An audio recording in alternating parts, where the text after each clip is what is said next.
Hello दोस्तों, ubiquitous study में आपका स्वागत है। आज की करंट न्यूज है। अप्रैल 2026 में संयुक्त राष्ट्र सुरक्षा परिषद में होर्मुज जलडमरू मध्य को लेकर पेश किए गए प्रस्ताव पर किन दो अस्थायी सदस्यों ने वीटो का प्रयोग किया? तो दोस्तों इसका सही उत्तर हो जाएगा रूस और चीन ने किया है, यानी कि ऑप्शन ए इसका सही हो जाएगा। आइए इसको हम लोग डिटेल्स में देख लेते हैं। दोस्तों अप्रैल 2026 में संयुक्त राष्ट्र सुरक्षा परिषद में होर्मुज जलडमरू मध्य से संबंधित प्रस्ताव पर रूस और चीन ने वीटो का प्रयोग किया है। वहीं पे दोस्तों अगर हम वीटो की बात करें, यह क्या होता है, तो इसको समझने से पहले हम लोग समझ लेते हैं कि संयुक्त राष्ट्र सुरक्षा परिषद क्या है। तो जैसा कि हम लोगों को पता है कि संयुक्त राष्ट्र के मुख्य रूप से 6 अंग होते हैं और इन्हीं 6 अंगों में से एक अंग सुरक्षा परिषद भी है। इसका काम क्या होता है?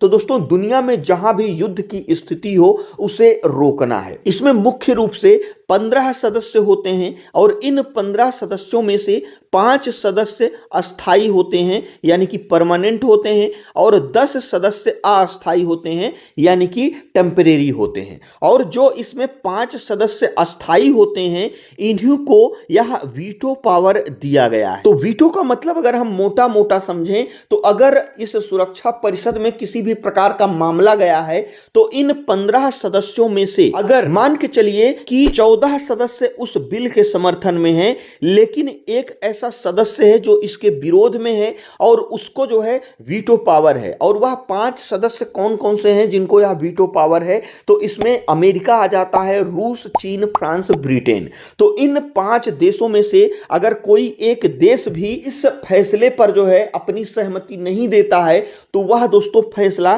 पूरी तरह से जो है रद्द हो जाता है, भले ही उसके जो है 14 समर्थक हों। तो वही होता है वीटो। तो दोस्तों संयुक्त राष्ट्र चार्टर के अनुच्छेद 27 के तहत सुरक्षा परिषद के 5 अस्थायी सदस्यों अमेरिका, रूस, चीन, फ्रांस और ब्रिटेन को वीटो की विशेष शक्ति प्राप्त है। यदि इनमें से कोई भी एक सदस्य किसी महत्वपूर्ण प्रस्ताव के खिलाफ मतदान करता है तो वह प्रस्ताव गिर जाता है, भले ही परिषद के अन्य सभी सदस्य उसके पक्ष में हों। यह शक्ति सुनिश्चित करती है कि कोई भी बड़ा वैश्विक निर्णय इन 5 प्रमुख शक्तियों की सहमति के बिना ना लिया जाए। यानी कि अगर कोई भी निर्णय इन 5 शक्तियों की बिना इजाजत के अगर ले लिया गया तो दोस्तों इसकी वजह से तीसरा विश्व युद्ध हो सकता है। तो इसीलिए इन 5 सदस्यों को यह वीटो पावर दिया गया है। तो अगर हम वीटो पावर को बहुत ही आसान भाषा में समझने का प्रयास करें तो इसका मतलब हम लोग कह सकते हैं कि अकेले मना करने की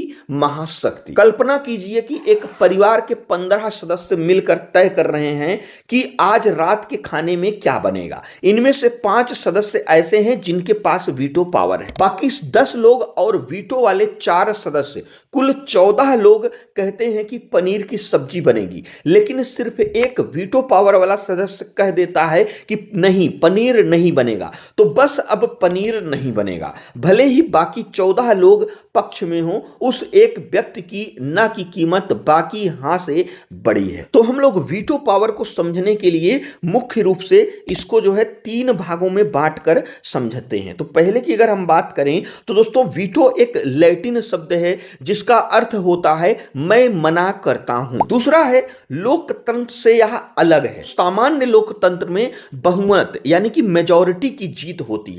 जैसे 15 में से 8 लोग जो कहें वही मान लिया जाता है, लेकिन वीटो में सर्वसम्मति जरूरी है। अगर एक भी बड़ा देश जिसमें वीटो पावर है सहमत नहीं है तो फैसला रुक जाएगा। संयुक्त राष्ट्र यानी कि यूएन में जो है ताकत, तो दोस्तों सुरक्षा परिषद के 5 अस्थायी देशों अमेरिका, रूस, चीन, फ्रांस और ब्रिटेन के पास यह शक्ति है। अगर दुनिया के 190 से अधिक भी देश एक तरफ हों और इनमें से कोई एक देश वीटो कर दे तो संयुक्त राष्ट्र का वह प्रस्ताव रद्दी का टुकड़ा बन जाएगा। जो वीटो पावर है यह क्यों दिया गया? तो इसे इसलिए बनाया गया था ताकि दुनिया के सबसे शक्तिशाली देश किसी ऐसे फैसले पर मजबूर ना हो जिससे उनके बीच युद्ध छिड़ जाए। यह एक तरह का सुरक्षा वॉल्व है जो बड़े देशों के हितों को टकराने से बचाता है, भले ही इसके कारण कई बार जरूरी फैसले लटक जाते हैं। तो आप लोग जो है वीटो का मतलब समझ गए होंगे। अब दोस्तों अगर हम होर्मुज जलडमरू मध्य की बात करें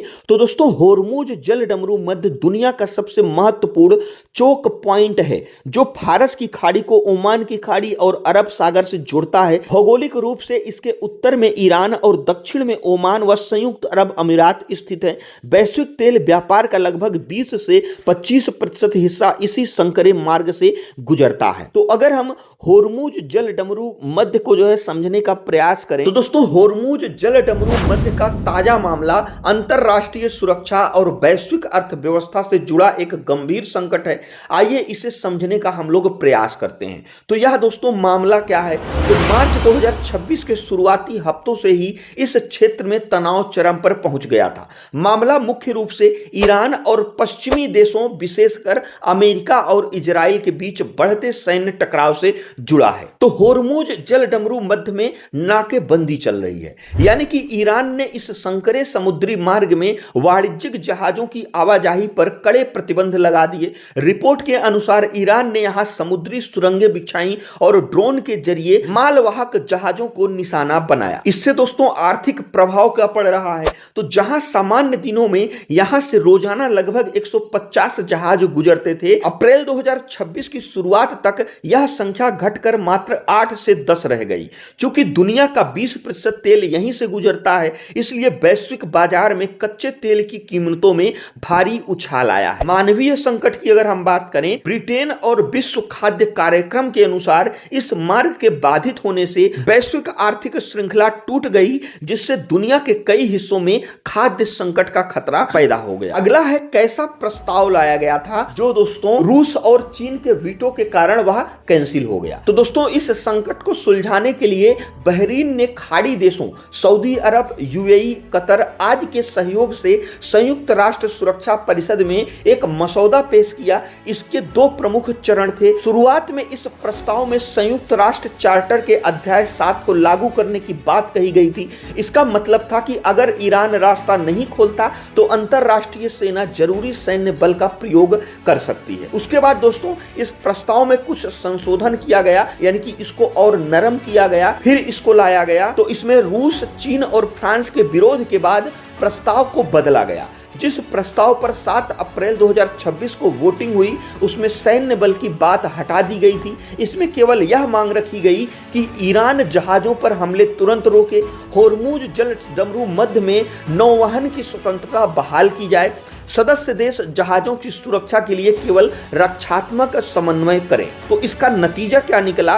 तो दोस्तों भले ही प्रस्ताव को काफी नरम कर दिया गया था और 15 में से 11 देशों ने इसका समर्थन किया, लेकिन रूस और चीन ने इसे यह कहकर वीटो कर दिया कि यह प्रस्ताव ईरान पर एक तरफा दबाव डालता है और क्षेत्र में शांति लाने के बजाय अमेरिका के सैन्य उपस्थिति को बढ़ावा देगा। तो दोस्तों वीटो की पावर यहाँ पे आप लोग समझ सकते हैं कि अगर वीटो पावर यहाँ पे नहीं होता तो मान के चलिए यह प्रस्ताव पास हो जाता, क्योंकि इसमें जो है 11 देशों का समर्थन था, जो दोस्तों मेजॉरिटी थी। तो इसमें जो 5 देश शक्तिशाली देश हैं, अमेरिका, रूस, चीन, फ्रांस और ब्रिटेन, तो इसमें रूस और चीन जो है इसके विरोध में थे।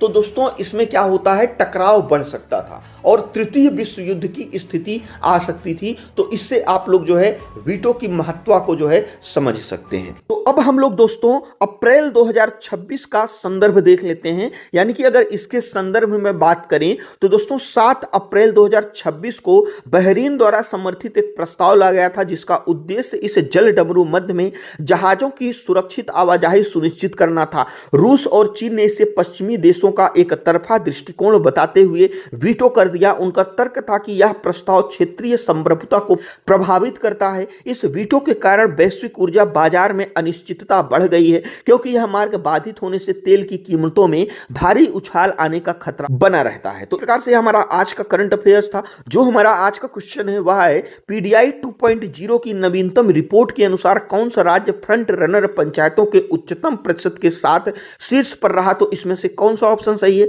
हमें कमेंट बॉक्स में जरूर बताइएगा। और दोस्तों यदि वीडियो यूजफुल लगा तो हमारे चैनल को जरूर सब्सक्राइब करिएगा। वीडियो देखने के लिए आपका बहुत बहुत धन्यवाद।